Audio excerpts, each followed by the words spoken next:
ज़ारा को मुझे उसी वक्त तलाक दे देनी चाहिए थी जब उसने पहली बार ईमान के किरदार पर उंगली उठाई थी। तैमूर, कम से कम मोहब्बत तो मोहब्बत से मिल जाती।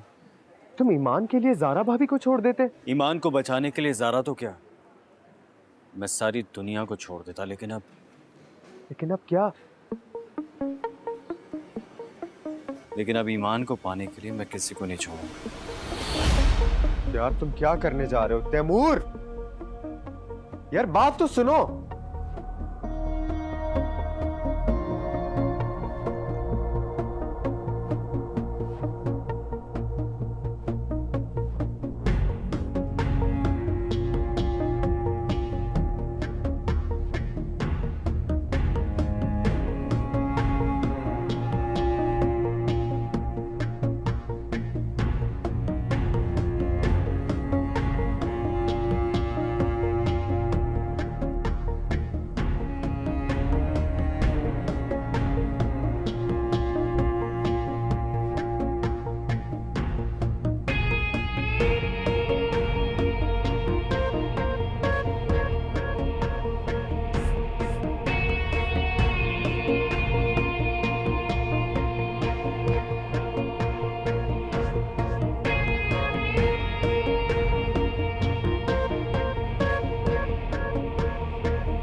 दूसरी शादी की परमिशन देने से बेहतर नहीं था कि तुम डिवोर्स ले लेती?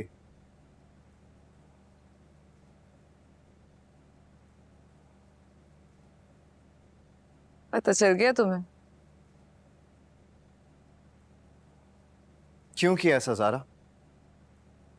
सारी बातें बाहर ही करोगे या अंदर भी चलोगे? तुम क्या सोचकर उस आदमी के साथ रहना चाहती हो यार? तुम्हारा सोचकर। मेरा सोचकर? Are you serious? क्योंकि मैं जानती हूँ कि तुम्हारे होते हुए मेरे साथ कभी नाइंसाफी नहीं होगी।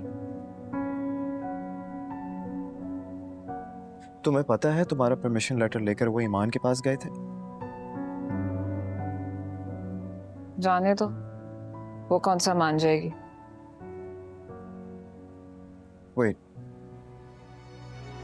यानी तुम्हें पता था कि वो ईमान के पास जाएंगे?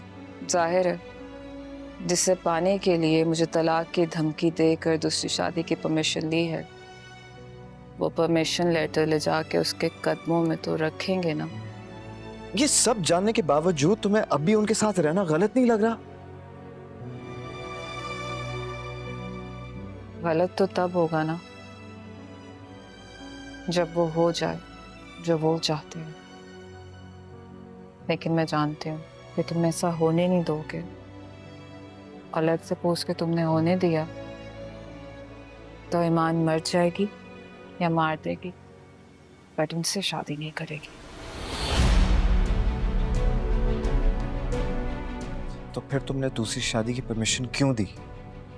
तुम्हारी बीवी ने बीवी होने के हक से तुमसे तलाक मांगी, तो क्या तुम उसे इनकार कर पाए?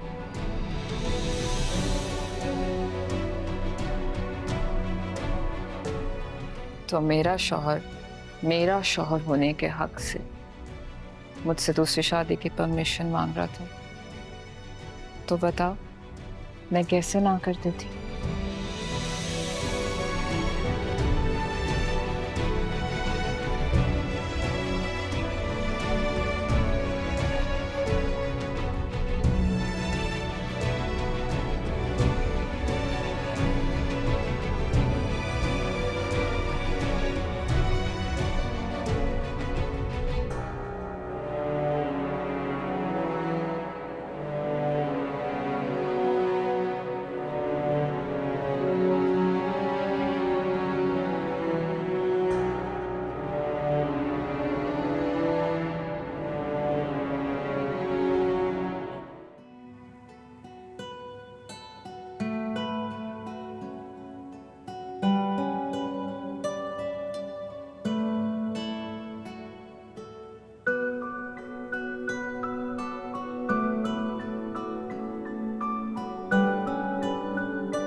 ठीक है, मुझे पल पल की रिपोर्ट चाहिए।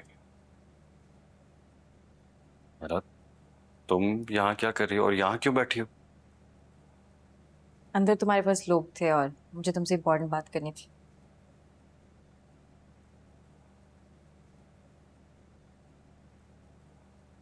तुम दूसरी शादी कर रहे हो? It's none of your business. कौन है वो लड़की? I said it's none of your business. तुम्हारे इस बिजनेस के चक्कर में मेरा उस लूजर से निकाह हो गया।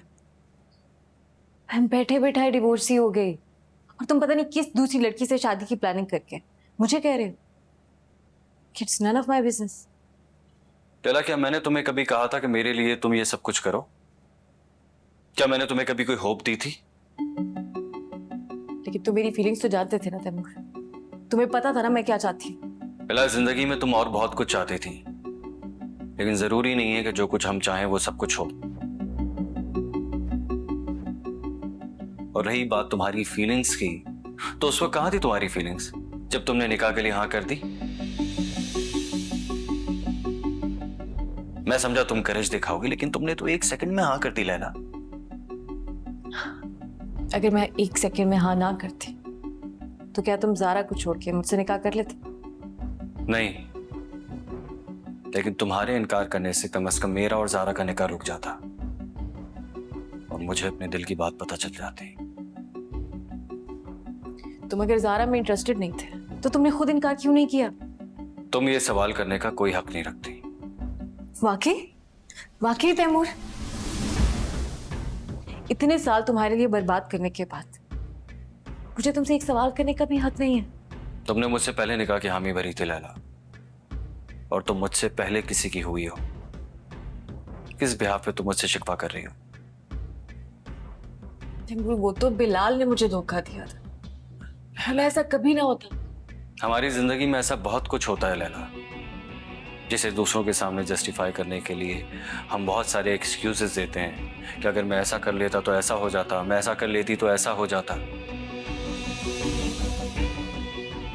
मगर यकीन करो, इन एक्सक्यूजेस से दूसरों के नुकसान की तलाफी नहीं होती। तो तुम क्या कह रहे हो कि मैं तुम्हारी कसूरवार हूं?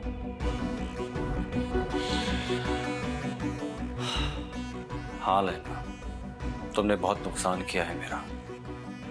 तुम्हारी वजह से मुझे ज़ारा के साथ इतने साल गुजारा करना पड़ा। लेकिन तुम तो उसके साथ खुश थे, मुतमईन थे। खुश और मुतमईन? लैला, मैं बिजी था ज़ारा को खुश करने में और घर वालों को मुतमईन करने में बिजी था। तो क्या इतने सालों में तुम्हें कभी उससे मोहब्बत नहीं हुई?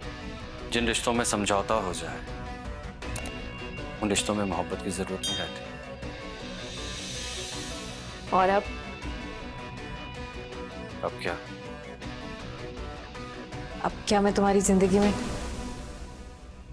लैला, अब इन बातों का कोई फायदा नहीं है।